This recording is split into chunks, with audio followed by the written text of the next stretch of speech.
Gold hub తాకట్టులో ఉన్న బంగారాన్ని విడిపించి కొనబడును. అదే రోజు ఆన్లైన్ ధరకు కొని డబ్బులు ఇవ్వబడును. హాయ్ హలో నమస్తే, వెల్కమ్ టు మనం టీవీ. నేను దుర్గా. మొన్న వైఎస్ వివేకానంద రెడ్డి గారి హత్య, ఈరోజు గీతాంజలి మరణం. అంటే ఏపీ రాజకీయాలన్నీ శవాల చుట్టూనే తిరుగుతున్నాయా అని అడిగితే అవును అనే సమాధానమే ఎక్కువగా వినిపిస్తోంది. అయితే దీని గురించి స్పందించేందుకు మనతో పాటు ఉన్నారు చలసాని శ్రీనివాస్ గారు. ఇప్పుడు వారితో మాట్లాడదాం. సార్ నమస్తే. సార్ నమస్కారం. ఈరోజు వివేకానంద రెడ్డి గారి వర్ధంతి మార్చి 15వ తారీఖు. సో మనం ఇప్పుడు మొన్న దాకా చాలా రోజుల నుంచి వింటూ ఉన్నాం, 4-5 రోజుల నుంచి గీతాంజలి మరణం, ఆవిడ గురించి కథలుగా వింటూ ఉన్నాము. ఇంకా ఎటు తేరలేదు. సో దీన్ని ఎక్కువగా రాజకీయ కోణం అంటే కనిపిస్తుంది మనకి, శవాల చుట్టూ రాజకీయం తిరుగుతుందని అయితే వార్తలు వినిపిస్తున్నాయి. మనం వివేకానంద రెడ్డి గారి హత్య గురించి ఇంకా మాట్లాడుకుంటున్నాం 5 ఏళ్ళు అయినప్పటికీ. ఇప్పుడు కొత్తగా గీతాంజలి మరణం ఎందుకు అంటే, నిజంగా ఏపీలో రాజకీయాలన్నీ శవాల చుట్టే తిరుగుతున్నాయా? అది కూడా మార్చిలోనే, ఇది కూడా మార్చిలోనే జరిగింది మనం గమనిస్తే. చాలా మార్చింది కదండి. మొట్టమొదటిగా వివేకానంద రెడ్డి గారు సాత్వికుడు. బయట సరే రాజకీయాలు అక్కడ ఎలా ఉన్నారు నేను చూడలేదు, కానీ ఉదాహరణకి ఏంటంటే మా మిత్రుడు ఏపీఐడిసి చైర్మన్గా ఉన్నప్పుడు నేను మామూలుగా లోపల కూర్చొని మాట్లాడుతూ ఉన్నాం. అందులో బయట ఎవరో కాగితం తీసుకొచ్చారు, మామూలుగా పెట్టారు అక్కడ. కొంచెం బయటికి వెళ్తేప్పుడు బయట వెయిట్ చేస్తున్నాడు ఈయన, ముఖ్యమంత్రిగా సోదరుడు, ఎంపీగా ఉండి. మీరు నాకు ముఖపరిచింది తప్ప ఇక్కడ నచ్చితే నమస్కారం పలానా అని చెప్పి మిగతా పరిచయం లేదు ఆంధ్ర ఇష్యూలో తప్ప. అదేంటి మీరు ఎక్కడ కూర్చున్నారు అంటే, పర్వాలేదండి ఎవరు ఉన్నారు కదా, లోపలికి వెళ్ళి ఎంతో చెప్తే అదేంటి రండి అన్నారు. చాలా అలాంటి ఒక మంచి వ్యక్తిత్వం మనిషి. సరే వ్యక్తిగత అలవాట్లు లేకపోతే family marriage this different issue అని ఓపెన్ చేసి, ఆయన హత్య అది హత్యే కదా. ఆ రోజు ఏదో గుండెపోటని అన్నీ చెప్పారు. ఇవాళ చాలా ఆ రోజు జరిగిన హత్యలో చంద్రబాబు నాయుడు గారు హస్తం ఉందని వాళ్ళు కాదు, జగన్మోహన్ రెడ్డి గారు హస్తం ఉందని ముద్దాంకన్ గారు చూశారు. విజయసాయి గారు ఎలా మాట్లాడారు, నిమిషాల మీద రాజకీయం చేయడం మొదలుపెట్టారు. దురదృష్టవశాత్తు ఇన్ని సంవత్సరాలు అయిన తర్వాత కూడా, సిబిఐ ఎంక్వైరీ చేసిన తర్వాత కూడా వాళ్ళ కుమార్తె పిల్లట్టు పోసి తిరుగుతా న్యాయం చేయండి కోరుకుంటున్నారు. సరే ఆవిడ మొదట్లో ఈ చంద్రబాబు ఆడుతున్న నాటకం ఏమీ దీంట్లో లేదు, మా కుటుంబ సభ్యులు మా మీద పెడతారా డ్యామ్ తీసుకుని ఆవిడ మాట్లాడారు. అప్పుడు తెలియక మాట్లాడారు. రాజకీయాలు మాట్లాడటం తప్ప ఏదో పార్టీని ఓడి తప్ప మిగతా అంతా ఆవిడ ఆవేదన అంతా కరెక్ట్ అండి. You should support her as far that is concern. ఆ రాజకీయాలు బయటకు వెళ్ళిపోయి వాళ్ళ హస్బెండ్ నర్రి రాజశేఖర్ రెడ్డి గారు 99 ఎప్పుడు తెలుగుదేశం పార్టీ కంటెస్ట్ చేస్తున్న రాజకీయాలు ఇంట్రెస్ట్ ఉండొచ్చు, కానీ వాళ్ళు జరిగింది ఈ హత్యని ఖచ్చితంగా ఖండించాలి. మనం ఒక మహిళ చేస్తున్న పోరాటం డెఫినెట్గా సౌభాగ్యం గారు కానీ లేదంటే సునీత గారు కానీ వాళ్ళు చేస్తున్న పోరాటం నిజంగా న్యాయమైందని భావిస్తున్నాను, మైనస్ రాజకీయాల పక్కన. ఆ రోజు రాజకీయాల్లో డెఫినెట్గా చంద్రబాబు నాయుడు గారు దెబ్బ తగిలిన దాంట్లో ఇది కూడా ఖచ్చితంగా ఉంటుందండి. ఇవాళ దాని మీద మళ్ళీ దాన్నే రివర్స్లో ఇప్పుడు రాజకీయం చేస్తున్నారు. ఆ కేసు పరిష్కారం అనేది ముఖ్యం, దాని మీద రాజకీయాల కంటే దాని మీద దృష్టి పెట్టాల్సి ఉంది. వాళ్ళు చేయవలసిన ప్రయత్నం చేస్తున్నారు. సరే సెకండ్ ఇష్యూ మీరు రెండింటిని లింక్ చేశారు, చేయకూడదండి నా అభిప్రాయం ప్రకారం. అంటే కాదు సార్, మనకి ఈ రోజు ఆయన వర్ధంతి కాబట్టి ఓకే అది ఉన్న రెఫరెన్స్ ఇచ్చారు. గీతాంజలి గారు మరణం అనేది అత్యంత బాధాకరం. వాళ్ళ ఆయన మాట్లాడిన మాటలో కొంతమంది ఫేక్ వీడియో షేర్ చేసి కాదు ఆవిడేదో చెప్పింది కాదు, ఒరిజినల్ వీడియో కూడా తర్వాత వచ్చింది. ఏది ఏమైనా ఈ ట్రోలింగ్ అనేది దిక్కుమాలిన సంస్కృతి ఉండడం చూసారా. విమర్శలు చేయటం మంచిదే, అతి విమర్శలు బూతులతో విమర్శలు చేయటం, అవతల మగవాళ్ళు ఆడాలని కాదని అందరినీ ఆడవాళ్ళ పేరుతో వీళ్ళకి సిగ్గు లజ్జ మానామ్మాలు ఉంటే మగవాళ్ళు రాజకీయాల్లో తిట్టుకోవచ్చు. లేడీస్ పేరుని తీసుకొచ్చి తిడతానంటే వీళ్ళకి సిగ్గు లజ్జ లేదు, వీళ్ళు మగవాళ్ళే కాదని అర్థం చెప్తున్నానండి. అందుకని అత్యంత బాధాకరమైన సంఘటన అది. ఈ ట్రోలింగ్ అనేక మంది అటు ఇటు ఉండదు, దాంట్లో బాధ్యతలు మేము కూడా ఉన్నాం, అందరం ఉన్నాం. అంటే విమర్శించడానికి ప్రతి ఒక్కళ్ళు ముందుకు వస్తారు. విమర్శ అనేది తప్పు కాదు, సద్విమర్శ అవుతుందా? విమర్శ పరుషంగా కూడా ఉన్నా తప్పు కాదు. అనుచితంగా అసభ్యంగా దాన్ని వాళ్ళు ట్రోల్ చేయటం, రాత్రి 2:30-3 గంటలు కూడా ఫోన్ వచ్చింది, పోలీసులు తెలుస్తారండి కూడా ఫోన్ చేయటం, ఈ విధంగా చేయటం మాత్రం మంచి పద్ధతి కాదు. ఇది ఒక ప్రతిపక్ష పార్టీలు చేశారంటలేదు, అధికార పార్టీ వాళ్ళు కూడా.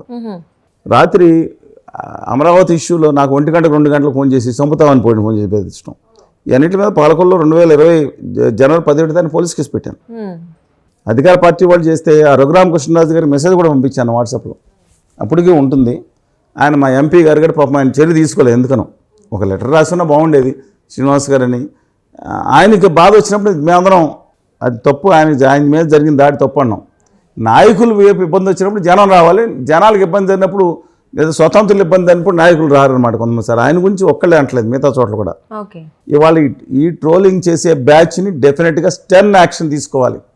ఏదర్ మళ్ళీ దాంట్లో అధికార ప్రతిపక్ష ట్రోలింగ్ అనేది అసలు విమర్శించడం తప్పంటలా, బుల్లింగ్ అంటారు, ట్రోలింగ్ అంటారు, ఇవన్నీ కూడా చాలా దుర్మార్గమైన ప్రక్రియలు.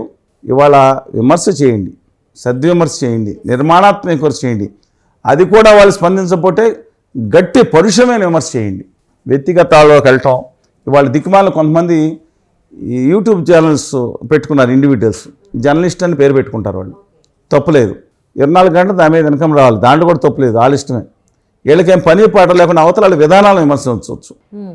వాళ్ళ వ్యక్తిగతలు ఆ సంబంధాలను విమర్శించే దిక్కుమాలిన paid artist blackmailing batch కూడా తయారయ్యారండి. అందరిని అంటలేదు, ఒకళ్ళిద్దరు. వీళ్ళ వల్ల మొత్తం సమాజానికి తేడా. వీళ్ళు డబ్బులు చేసుకుంటారు, వీళ్ళ పని లేదు. 24 గంటలు పెట్టి డబ్బులు చేసుకునే బ్యాచ్ ఒకటి ఉంది. నేను అనేది వాళ్ళు మీరు చేసుకోవచ్చు, ఇతరుల వ్యక్తిత్వాల మీద పడి ఏడుస్తారేంటండి వీళ్ళు.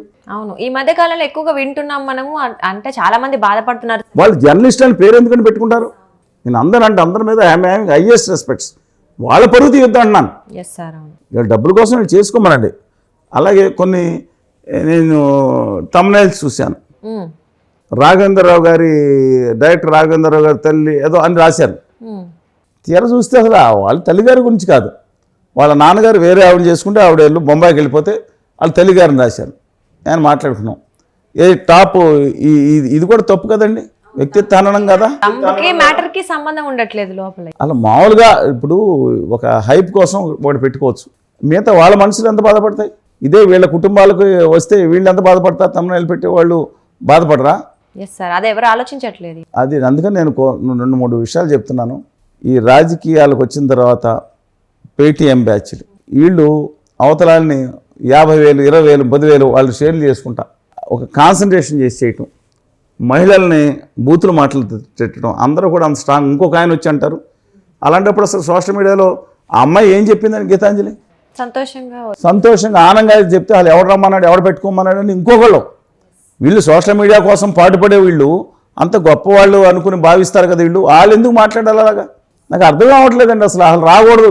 ఎవరు ఒక అమ్మాయి ఒక రీల్స్ చేసుకుంటుంది, లేదా ఇంకోటి చేసుకుంటూ ఉంటారు, లేదంటే నాకు ఇలా ఆనందం జరిగిందని చెప్తుంటే అది ఒక నాయకుడికి లాభం జరుగుతూ ఉందనే ఉద్దేశంతో ఉంటే ఆవిడని ట్రోలింగ్ చేయడానికి రాజకీయ పార్టీ నాయకురాలా?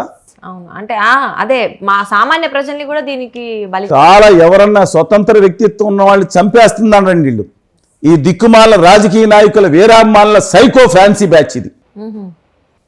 రాజకీయ పార్టీల వీరాభిమానుల కొంతమంది సైకో ఫ్యాన్సీ బ్యాచ్ అవతరాలకి చేయటం, వాళ్ళు డిస్టర్బెన్స్ చేసి రాత్రి వాళ్ళు ఇబ్బంది పెడితే ఫస్ట్ వాళ్ళని తీసుకెళ్ళి బెయిల్ అంటే చట్టాన్ని మనం కాపాడుకోవాలని యాక్షన్ తీసుకోవాలి. వీళ్ళకేం జవాబుదారి, పేపర్లు రాస్తే జవాబుదారి ఉండేది, ఇవాళ ఏముంది, ఓ ఫోను జవాబుదారి లేదు కదా, ఎవరికాడు రాసేసుకోండి. వీళ్ళని పట్టుకోవడం కూడా సాధ్యం కాదని. చాలా తప్పు అండి అది. స్వేచ్ఛ ఉంది, స్వేచ్ఛని చక్కగా వ్యక్తీకరించాలి. వాళ్ళ అమ్మాయి కదండి, ఇంకెంతమందిలో చేశారు. ఇవాళ స్వాతిరెడ్డి గారిని పేరు ఏదో వేరే పేరు పెట్టుకోవచ్చు, ఇట్ ఈస్ కాకపోవచ్చు. ఆవిడ కొన్ని మాట్లాడారు, ఆవిడ మీద ఇంకా భయంకరంగా కూడా మాట్లాడటం జరిగింది. ఇద్దరు కూడా నేను అందే. కానీ లెటర్స్ మనం దాన్ని ఖండిద్దాం. ఇప్పుడుగా కనుక మనం ఖండించకపోతే ఇంకా అది వికృతి పోయే అవకాశం ఉంది. ఇప్పటికే చాలా చూసాం కూడా అలాంటివి సార్. మనం అప్పుడు ఆ పార్టీని సపోర్ట్ మనం చేయొద్దు. సపోర్ట్ కాదు, కానీ ఒకటి ఏదైనా జరిగినప్పుడు సిచ్యువేషన్ అందరూ ఏంటంటే అధికార ప్రతిపక్షాలు వీళ్ళ మీద వాళ్ళ మీద వీళ్ళు తోసుకుంటూ ఉంటారు. అంటే శవరాజకీయం అంటే ఇదే కదా. చాలా బాధగా ఉంటుందండి. ఇప్పుడు ఎన్నికలప్పుడే కొన్ని వస్తాయి. ఆ కోర్టు కత్తి ఇష్యూ వచ్చింది ఎన్నికల ముందు. ఏం జరిగింది? 5 ఏళ్ళు ఆ అబ్బాయిని. అంతకుముందు మల్లెల బాబుజీ గారు దేవేం జరిగింది. ఇప్పుడు వారి కొడుకు శ్రీనివాస్ గారు దేమైంది.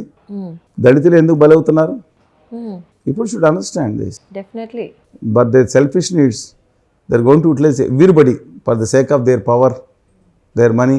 దానికోసం ఇంకా విచిత్రం ఏంటంటే ఇప్పుడు అత్యంత భీకరంగా, సరే మా ఉత్తర కోస్తా వదిలేసేయండి, గోదావరి జిల్లాల పైన వదిలేసేయండి, మిగతా చోట్ల కూడా చూస్తే అత్యంత అసహ్యకరంగా నాయకుడు కుటుంబాన్ని బూతులు తిట్టి, లేదా అమరావతిని బూతులు తిట్టిన వాళ్ళు ఇవాళ పేటు మార్చేసుకుని స్వీట్లు కూడా తెచ్చేసుకుని వాళ్ళ కాళ్ళు గడుగుతున్నారు. అదే బ్యాచ్ నాయకులు ప్లేటు మార్చగానే, ఇప్పుడు ఆదాయం ఏం లేదు, డబ్బు కోసం పదవుల కోసం ప్లేటు మార్చగానే వాళ్ళ కాళ్ళు గడుగుతున్నారు వీరామ్మాళ్ళు. అంతకుముందు వరకు వీళ్ళ నాయకుడిని కుటుంబాన్ని తిట్టారు. వీళ్ళ కుటుంబాల వరకు ఎందుకు వస్తారండి? అసలు కులాల వరకు ఎందుకు వస్తుందండి? ఇంకొకళ్ళు లేని కులాలకు టైల్స్ తగిలిచ్చి తోకలు తగిలిచ్చి ట్రోల్ చేస్తారు. వీళ్ళ బతుకులు ఇంతేనా? అదే స్వతంత్ర వ్యక్తిత్వంతో బతికే వాళ్ళని, స్వతంత్ర వ్యక్తిత్వంతో ఉండే వాళ్ళని గౌరవించడం నేర్చుకోవాలి సమాజం. Yes sir, definitely sir. Sir మొత్తానికైతే ఇలాంటివి ఏదైనా జరిగినప్పుడు చాలా నిజంగా బాధగా అనిపిస్తుంది. ఏది ఏమైనా ఒక మరణం చుట్టూ రాజకీయం తిరగడం అనేది అయితే చాలా అత్యంత బాధాకరం అండి, బాధాకరణం. మళ్ళీ డెఫినెట్లీ ఇలాంటివి ఇప్పటికైనా మానుకోవాలని, ఆ సమాజం ఎంతో కొంత అభివృద్ధి చెందాలని అయితే మనం కోరుకుందాం. Thank you so much sir. నమస్కారం.